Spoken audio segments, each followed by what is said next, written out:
Ya, selamat sore Mitra TA TV. Apa kabar Anda? Saya Seno Herpram kembali hadir dalam Prajurit Sabtu tanggal 2 Januari 2016. Ini Prajurit edisi perdana tahun baru 2016. Di Studio 2 saya telah bersama Komandan Kodim 0724 Boyolali, Letkol Kavaleri Topri Daeng Balau, dan akan hadir bersama kita kurang lebih selama 1 jam untuk membahas satu tema, peran TNI dalam pembangunan daerah. Selamat sore Komandan. Selamat sore, Pak Kabar Seno. baik? Kabar baik. Sekian kalinya ketemu Komandan, tapi ini baru pertama kali bisa bersebelahan seperti ini. Dulu bisa ketemu dengan sama Kapolres, sama Bupati, sekarang sendirian nih sama Komandan. Betul, single factor sekarang. Single factor. Selamat tahun baru dulu untuk Komandan, Ya, tahun terima 2016. kasih sama-sama Mas Seno. Pasti banyak semangat baru untuk Boyolali juga ini. Amin. Ya. Iya. Oke, baik. Mitra TA TV kami ingatkan juga, Anda juga boleh interaktif nanti. Di segmen 2 mulai kami buka 02718575555. Nah, Komandan Kodim 0724 Boyolali atau Letkol Kavaleri Topri Daeng Balau ini kalau tidak salah sudah 2 tahun lebih sekian hari ya menjabat sebagai Dandim 0724. Tapi barangkali Anda masih ada yang belum mengenal, khususnya masyarakat Boyolali, karena kita tahu Boyolali begitu luas. Kemudian juga wilayahnya yang dari pegunungan dan lain sebagainya. Nah, saya ingin sedikit memperkenalkan sosok beliau di sini. Jadi saya akan sedikit mengupas profil beliau ini ya. Boleh kenalan ya Komandan ya? Kenalan lebih dalam lagi. 2 tahun lebih berapa hari? Kurang lebih nih? Kurang lebih ya 3 minggu lah. Oh 3 minggu, berarti kurang lebih 21 hari. 21 hari. Bisa tebak Desember 2013 ya? Betul. Komandan pertama kali menjabat sebagai Dandim 0724. Itu jabatan Dandim yang pertama kali juga?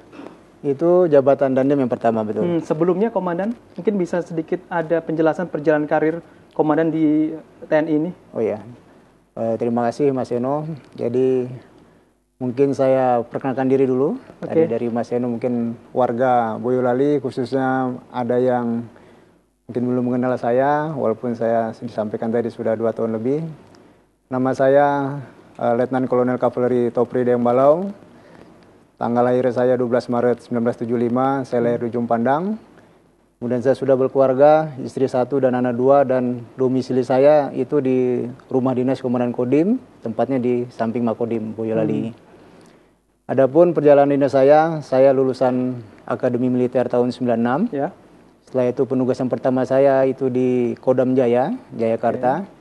Mulai tahun 97 sampai dengan tahun 2006. Jadi kurang lebih 9 tahun saya di Jakarta. Itu saya jabati sebagai Komandan Peleton, Kepala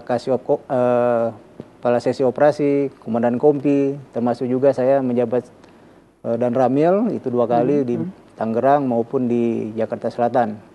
Setelah itu saya melaksanakan pendidikan Selapa, saya pindah lagi ke Pusdik Kavaleri sebagai guru militer, kurang lebih 2 tahun. Selanjutnya saya mutasi lagi ke Papua, Timika. Itu tahun 2008 sampai dengan 2010. Menjabat sebagai Komandan Detasemen Kavaleri di Timika. Selanjutnya saya seskuad dan saya dinas di Kodam 3 Siliwangi sebagai Pabandia di Stafter Kodam 3. Selanjutnya saya menjabat sebagai Komandan Batalion di Aceh. Itu tahun 2012 sampai 2013. Kemudian selanjutnya 2013 sampai dengan sekarang saya melaksanakan tugas sebagai Komandan Kodim Boyolali. Itu yang saat ini paling akhir 2013 sampai saat ini. Iya, sampai saat ini. Ini menjabat sebagai Dandim 0724 Boyolali. Bisa saya tebak ini ya, ketemunya dengan istri itu di Kodam Jaya. Betul. Betul ya? Betul. Karena paling lama ini 9 tahun.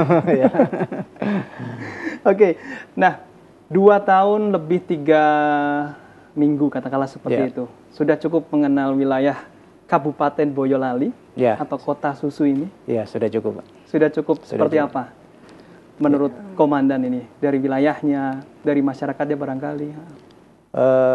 Kalau menurut hemat saya bahwa Boyolali ini merupakan salah satu kabupaten di ex-Kredanan Solo. Ini mempunyai 19 kecamatan, 260 desa dan 7 kelurahan, yang mana kota Boyolali ini mempunyai penduduk kurang lebih 1 juta jiwa, kemudian luasnya pun kurang lebih 1015 km persegi.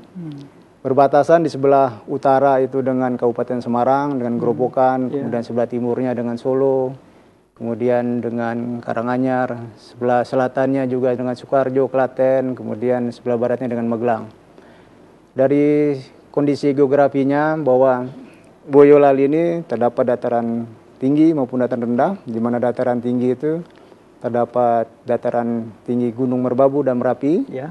Kemudian ada beberapa wilayah yang memang itu daerah ketinggian seperti Kecamatan Selo, Ampel, kemudian Cipogo, Musu, dan ada juga dataran rendahnya itu di sekitar Nogosari, Ngemplak yang berbatasan dengan wilayah Kota Solo. Dari sisi kondisi alamnya bahwa Boyolali ini sendiri memang bisa dikatakan supermarketnya bencana. Nah, jadi kalau kita tarik mundur ke belakang selama saya kurang lebih 2 tahun, bahwa kalau saya alami musim kemarau ini ada bencana, musim hujan pun ada bencana. Khususnya musim kemarau ini kita temuin adanya kekeringan, itu khususnya daerah-daerah yang memang belum mendapatkan fasilitas air bersih. Kemudian selanjutnya juga adanya kebakaran hutan yang justru malah tahun 2015 kemarin itu sepertinya kok frekuensinya agak besar dibandingkan tahun-tahun sebelumnya. Kemudian kalau musim hujan sendiri seperti saat ini ya kita waspada dengan adanya tanah longsor, kemudian banjir, kemudian angin puting beliung.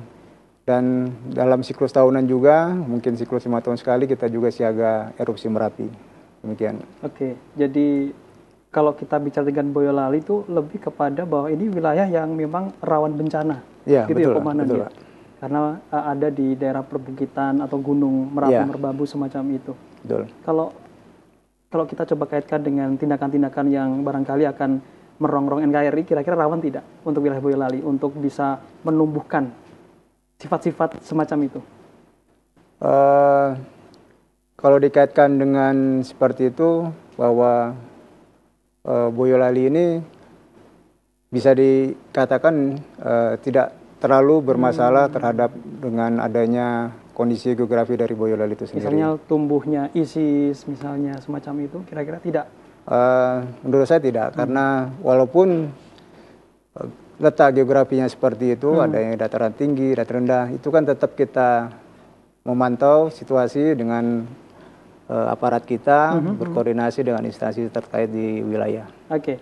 Nah, Mitra Tia TV, dalam bulan Desember kemarin ya, kita tahu bahwa Indonesia ini menggelar pemilu kada serentak, dan Boyolali juga termasuk ya daerah yang menyelenggarakan pemilihan kepala daerah atau pemilihan bupati. Dan kita lihat juga kondusif. Nah, saya ingin tahu sekondusif apa pada saat pemilu kada Boyolali kemarin, tapi kita akan jeda terlebih dahulu nih Komandan ya. Nanti kami akan segera kembali. Jadi pastikan Anda terus setia bersama kami, khususnya warga Boyolali. Silakan Anda menyaksikan prajurit ini hingga usai, dan kami akan segera kembali untuk Anda.